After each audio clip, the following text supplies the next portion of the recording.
सुमानको मन फेरि भयो खिसो।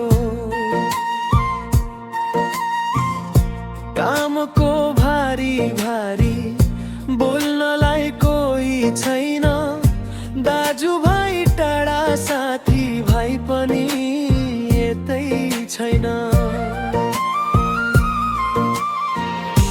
आमाले भनेको कुरा छोरो दुःख नगर्नु है, तर समयमा खान पनि भ्याइन्न, दुःखले नै छोप्यो सबै। झल्को आउँछ गाउँ घरको, झल्को आउँछ आँगनको, याद गर्छु म उहाँहरूलाई, मन दुख्छ रातभर रोइराखेको।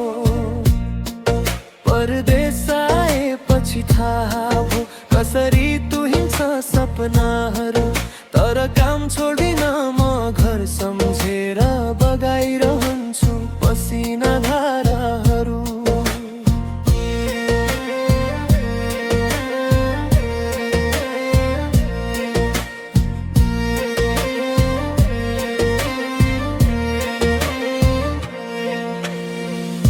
बुवाको हाँसो सम्झिँदा आँखा फेरि भिज्छ यहाँ, फोटोमा मात्र भेटिन्छ गाउँको बाटो बारी छायाङ।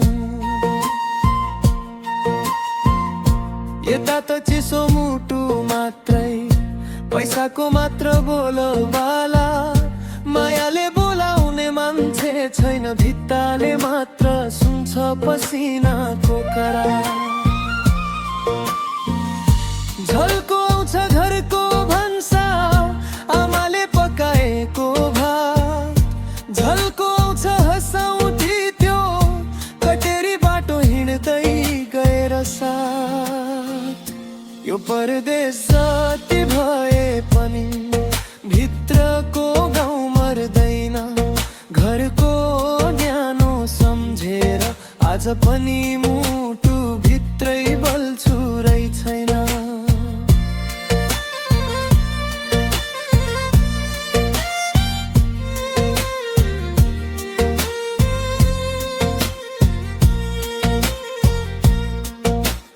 पासपोर्टमा मुस्कान तर मन भने टुटेको छ, सपना बोकेर हिँडेको छोरो आज धेरै थाकेको छ।